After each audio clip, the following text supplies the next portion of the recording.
믿음이 없는 사람들, 전혀 예수를 모르던 사람들이 예수님을 믿고 복음을 받아들이는 데 필요한 시간은 얼마나 될까요? 여러분들은 예수님을 믿는 믿음을 갖는데 얼마만큼의 시간이 필요하셨나요? 예수님을 알고 나서 얼마 만에 예수님을 믿으셨나요? 오랫동안 목회를 해오면서 참 많은 분들을 만나게 되는데요.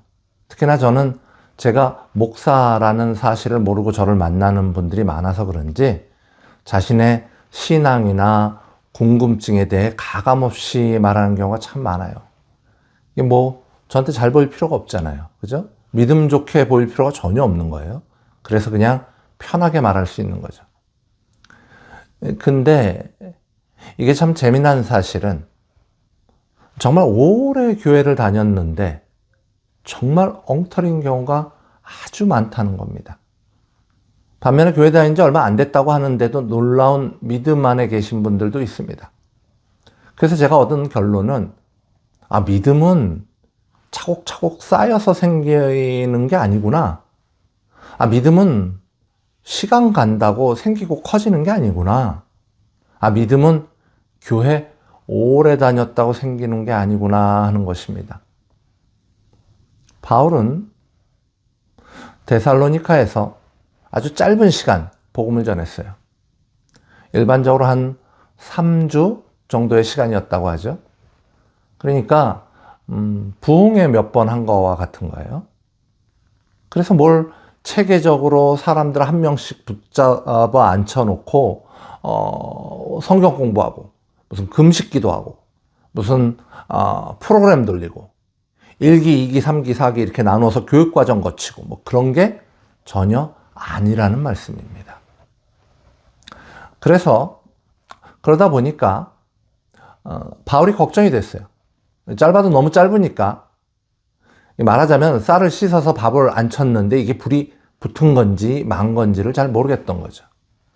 무슨 일을 너무 급하게 짧게 하면 일의 앞뒤를 분간할 수가 없어서 이게 뭔 일이 일어나는 건지 잘 모르잖아요. 복음을 전하고 잘 다지고 마무리를 할 시간이 없다 보니까 그저 핍박하는 자들을 피해서 급히 쫓겨나오는 바람에 결과가 어떻게 됐는지, 지금 여기에 복음이 전해진 건지 만 건지 바울은 그 찜찜함을 영 지울 수가 없었던 겁니다. 그래서 그렇게 걱정을 하다가 본인은 다시 데살로니카로 돌아갈 수가 없어서 격려도 필요하고 소식도 전하고 싶고 또 소식도 듣고 할 겸 대신 디모데를 보냈습니다. 우린 이 이야기를 지난 시간에 나누었었죠. 그런데 디모데가 데살로니카로 갔다가 돌아와서 데살로니카 교회에 믿음이 있어요. 데살로니카 교회에 사랑이 있어요. 이 소식을 바울에게 전한 거예요. 데살로니카 교회에 믿음이 있어요. 사랑이 있어요. 자, 여러분, 교회라면 그 안에 뭐가 꼭 있어야 합니까? 믿음, 사랑. 그렇죠? 성도라면 꼭 있어야 할 그것, 믿음, 사랑. 없으면 정말 안 되는 그것, 믿음, 사랑. 이제는 너무 많이 들어서 별거 아닌 것 같아 보일 수도 있지만 그러나 그거 없으면 정말 아무것도 아닌 믿음, 사랑. 그게 있다는 겁니다. 어디예요? 데살로니카 교회예요. 데살로니카 전서 3장 6절로부터 8절의 말씀입니다. 지금은 디모데가 너희에게로부터 와서 너희 믿음과 사랑의 기쁜 소식을 우리에게 전하고 또 너희가 항상 우리를 잘 생각하여 우리가 너희를 간절히 보고자 함과 같이 너희도 우리를 간절히 보고자 한다 하니 이러므로 형제들아 우리가 모든 궁핍과 환난 가운데서 너희 믿음으로 말미암아 너희에게 위로를 받았노라. 그러므로 너희가 주 안에서 굳게 선즉 우리가 이제는 살리라. 이게 무슨 말씀입니까? 여러분들이 믿음과 사랑이 있다는 소식을 들었어요. 여러분들도 우리를 보고 싶어 한다는 소망이 있다는 걸 들었어요. 내가 그 말을 들으니까 정말 굶어도 배불러요. 고생한 거 다 잊어버렸어요. 정말 여러분 때문에 이제 살 것 같아요. 참 좋네요. 이런 말이죠. 아주 쉬운 구절처럼 보이죠. 그런데 이 구절은 신앙의 중요한 의미를 담고 있습니다. 이 구절의 핵심 내용을 좀 딱딱 잘라서 이렇게 각을 잡아서 이해하면 이렇습니다. 데살로니가 교회는 믿음과 사랑이 있다. 그것은 이 교회가 주 안에서 굳게 서 있다는 증거이다. 그걸 확인할 수 있어서 난 참 기쁘다. 내 어려움을 이겨낼 만큼 기쁘다라는 말이 됩니다. 믿음과 사랑이 있다는 것이 주 안에 서 있다는 증거다라는 이 말씀을 우리는 쉽게 동의할 수 있겠지만, 그럼에도 이 구절은 몇 가지의 질문이 떠오르게 만듭니다. 그것은 첫째로, 디모데는 이 데살로니가 교회가 믿음과 사랑을 가지고 있다는 걸 어떻게 알았지? 믿음과 사랑이 있는 건 보이는 건가? 둘째로, 여기서 말하는 믿음과 사랑은 구체적으로 뭐지? 알긴 알겠는데 더 정확하게 말하면 뭘 말하는 거지? 여러분, 오늘 이 설교를 시작하면서 제가 자비량 목회를 하기 위해 하는 일 때문에 사람들을 많이 만났는데, 어떤 사람들은 믿음이 없고 어떤 사람은 믿음이 있다고 말씀드린 걸 기억하십니까? 그리고 이제 방금 우리가 읽은 성경 구절에 디모데가 데살로니가 교회 교인들이 믿음과 사랑이 있다고 말하고 있다는 걸 기억하십니까? 이게 다 무슨 말씀일까요? 믿음이 있는 건 보인다는 거예요. 사랑이 있는 건 보입니다. 그게 어떻게 보이냐고요? 성경에서 그 기준을 알려줬어요. 그래서 그 기준을 알면 있는지 없는지 볼 수 있습니다. 이것이 믿음이다. 이것이 사랑이다. 써져 있습니다. 우리가 성경을 통해 하나님과 세상에 대해 모든 걸 다 알 수는 없죠. 어떤 건 우리에게 명확하게 설명해 주고 계시지 않아요. 그래서 성경 속에는 정말로 해석하기 어려운 난제가 있고요. 아예 언급하지 않는 그런 일들도 있습니다. 그리고 어떤 주제는 그걸 설명하는 성경 구절이 너무 짧거나 혹은 또 모호해서 정확히 뭐라고 말하기가 어렵기도 합니다. 이런 건 사실 그냥 모르는 거죠. 신앙은 내가 만든 상상과 허상들을 믿는 게 아니기 때문에 성경을 통해 우리에게 전해준 내용이 아니라면 모르는 게 맞겠죠. 그런데 반면에 어떤 주제들은 아주 명확하게 알려주고 계십니다. 아주 반복해서 다양한 각도로 알려주고 계십니다. 그런 건 잘 배우고 이해해서 잘 알아야 하지 않겠습니까? 믿음도 사랑도 그렇게 자세히 알려주는 내용 중에 하나예요. 성경에서 말하는 믿음과 사랑에는 기준이 있어요. 그러니까 한마디로 말하면 구분할 수 있다는 겁니다. 보인다는 거죠. 그 기준을 알면 맞고 틀리는 게 보이지 않겠습니까? 그래서 디모데가 자신 있게 말하는 거예요. 데살로니가 교회 믿음 있어요. 사랑 있어요. 저희 교회는 여러 목사님들이 계셔서 믿음에 대해, 사랑에 대해 여러 가지 각도로 설교가 전달될 수 있을 것 같은데요. 우리가 이러한 믿음에 대한 또 사랑에 대한 내용을 잘 듣고 배우면 성경에서 말하는 믿음과 사랑에 대해 좀 더 윤택하게 그렇게 이해할 수 있을 거라는 기대를 갖습니다. 오늘 저는 그 다양한 내용 중에서 믿음장, 사랑장이라고 불리는 그것에 대해 말하려고 하는데요. 우리가 성경에서 믿음장이라고 불리는 성경 구절은 어디입니까? 히브리서 11장이죠. 히브리서 11장을 우리는 보통 믿음장 이렇게 불러요. 그렇다면 사랑장이라고 불리는 것은 어딜까요? 그렇죠? 고린도전서 13장을 보통 사랑장이라고 부르죠. 지금 말씀드린 바로 이 장들만이 믿음과 사랑의 전부를 말하고 있는 건 아니겠지만, 그래도 이 장들이 집중적으로 믿음과 사랑을 설명해 놓았다. 그렇게 보는 거죠. 그래서 믿음장, 사랑장 이렇게 부르는 거죠. 우리가 오늘 히브리서의 믿음장과 고린도전서의 사랑장을 자세히 살펴보지는 않겠지만 그래도 몇 구절을 살펴보고 넘어가도록 하겠습니다. 먼저 히브리서 11장 1절의 말씀이죠. 믿음은 바라는 것들의 실상이요 보이지 않는 것들의 증거니. 자, 이 구절에 대한 해석을 여러분 여러 번 들어보셨을 텐데요. 여기서 쓰인 실상이라는 말, 그리고 증거라는 말들의 이 원문을 찾아 이해하면 이 말들이 확신이라는 뜻을 가졌다는 것을 알 수 있어요. 나 그거 확신해. 나 그 약속 확신해. 확신하다. 이 단어의 뜻을 우리는 잘 알고 있습니다. 믿음이 뭐라고요?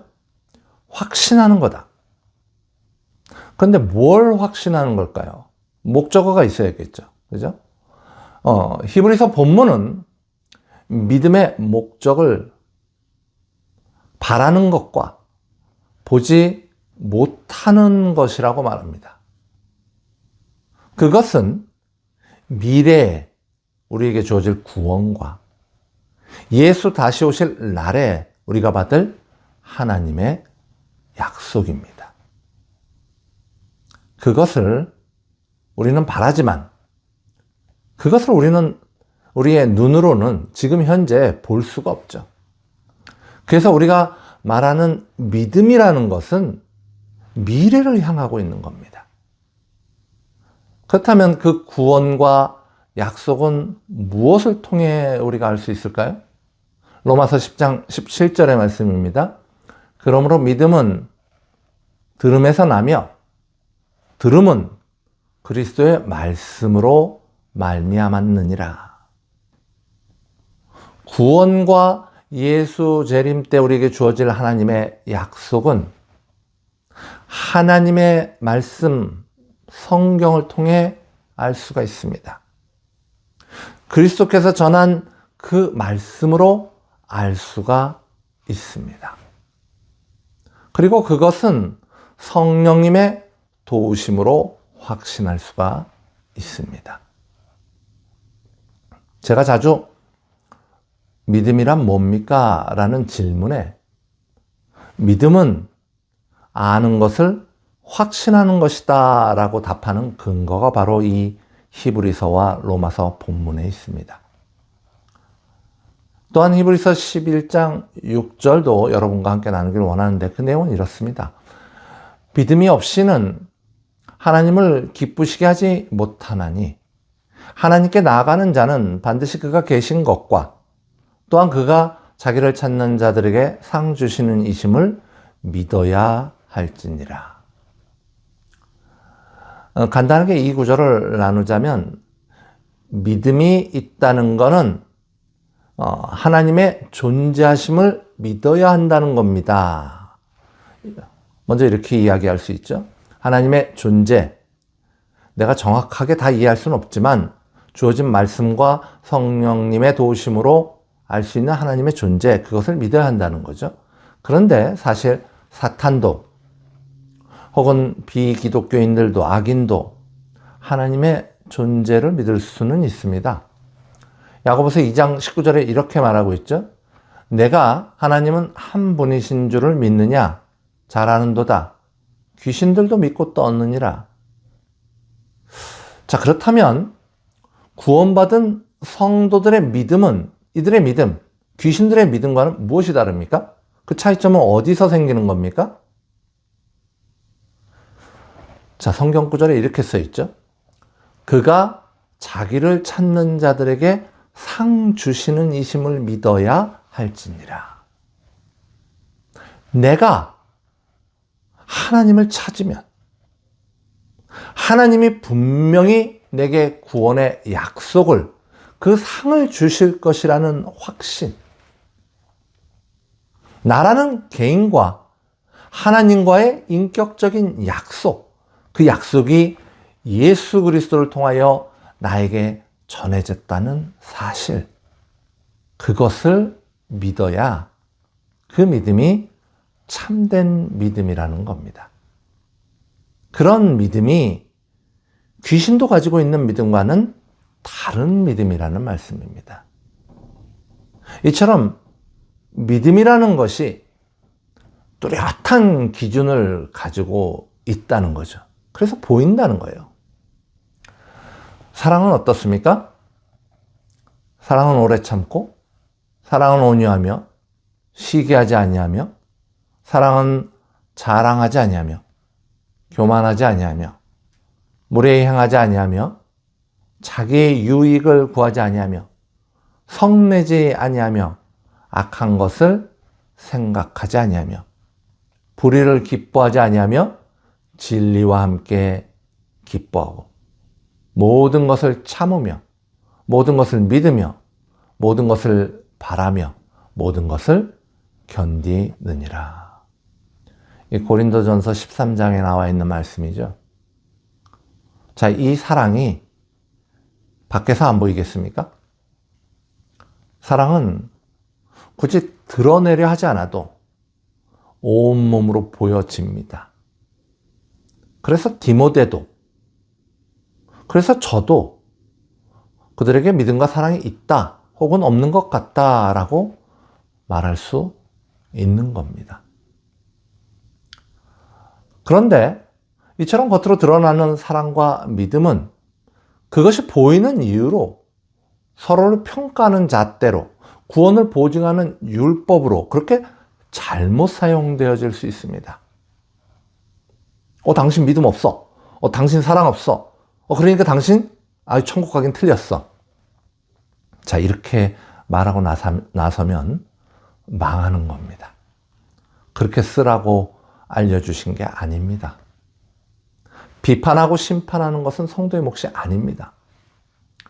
지혜롭게 구별하고 선명하게 옳고 그름을 인식하는 것이 우리에게 필요하지만, 그 힘으로 누군가를 정죄하는 일, 그 힘으로 누군가를 비판하는 일은 우리가 할 일이 아닙니다. 우리는 그저 하나님이 알려주신 진리에 따라 맞는 건 맞다, 틀린 건 틀렸다라고 하면 되는 거예요. 자, 그런데 바울은 데살로니가 교회에 믿음과 사랑이 있음을 보고 그것을 어떻게 사용했을까요?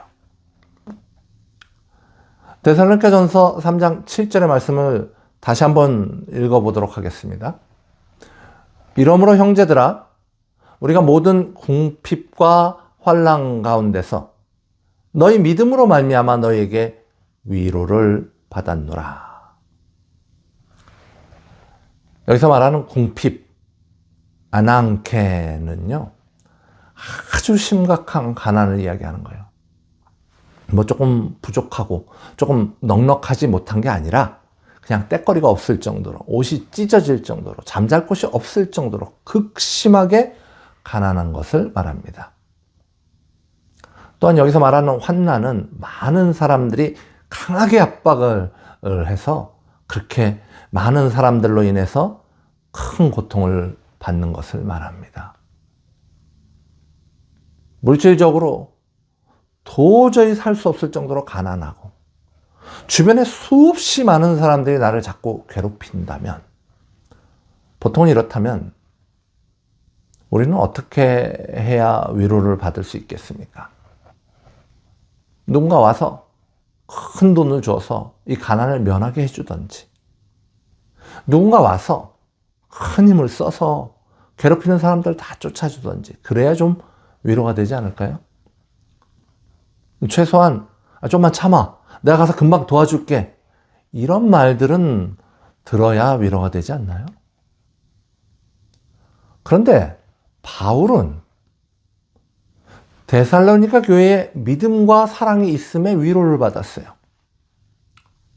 그렇게 급하게 전한 복음이 전파되었다는 사실, 그것은 하나님이 역사하고 계신다는 사실을 보여주는 놀라운 일이었습니다.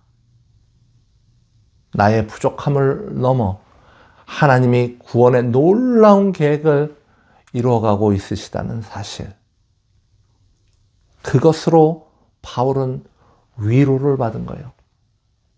살아서 역사하시는 하나님을 보며 위로를 받는 겁니다.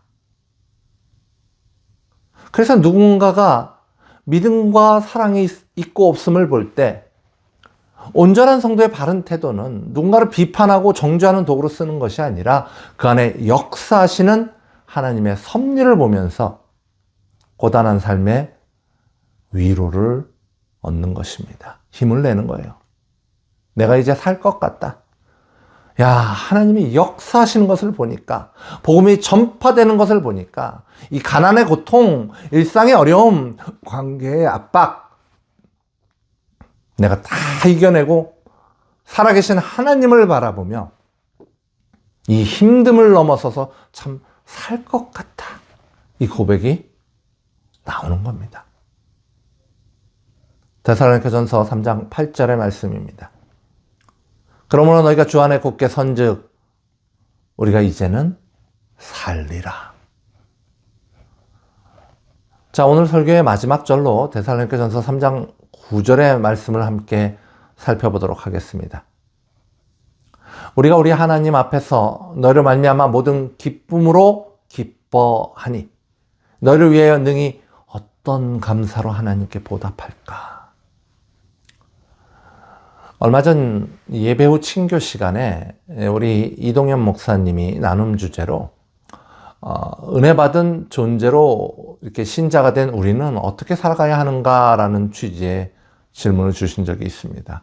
이 질문에 대해 제가 코람데오라는 답변을 드렸었죠. 성경 본문에 우리가 우리 하나님 앞에서, 여기서 나오는 하나님 앞에서라는 말의 원문은 사실 헬라어로 써 있지만 하나님 앞에서라는 말을 우리는 라틴어로 코람데오라고 하는데 많이 들어보셨을 줄로 압니다. 이게 신전의식을 말하는 거죠. 순간순간마다 하나님의 살아계심과 그 하나님이 나를 보고 계신다는 의식, 그것은 바울이 갖고 있던 마음이고요. 그것은 성도인 우리가 갖고 있는 마음입니다. 이 의식이 성도의 삶을 끌고 나갑니다. 예수님이 십자가를 지시고 그의 피로 우리의 죄를 씻기심으로 성막은 갈라지고 우리는 예수 보혈 피를 힘입어서 하나님 앞에 당당히 섭니다. 그리고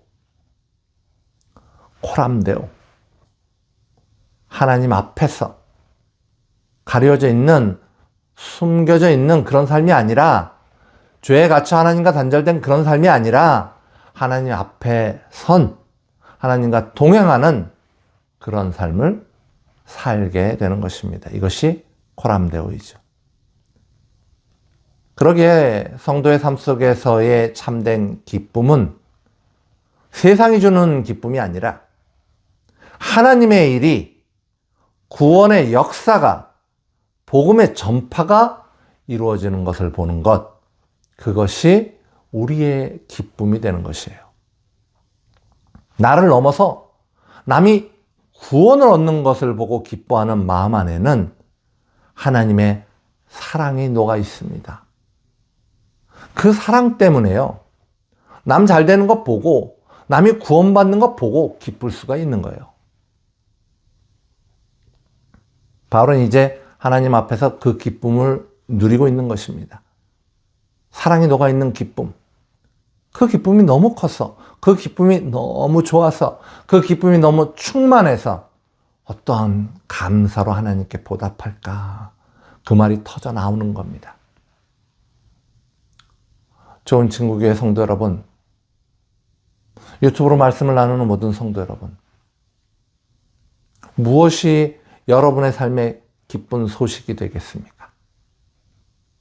하나님의 일이 이루어졌다는 소식, 세상 어느 곳에 복음이 전해졌다는 소식, 누군가가 구원을 얻었다는 소식, 어떤 교회가 믿음과 사랑으로 굳게 섰다는 소식, 그것이 하나님 앞에 선 우리들의 믿음을 이해하는 성도들의, 사랑을 가진 성도들의 참된 기쁜 소식인 것입니다.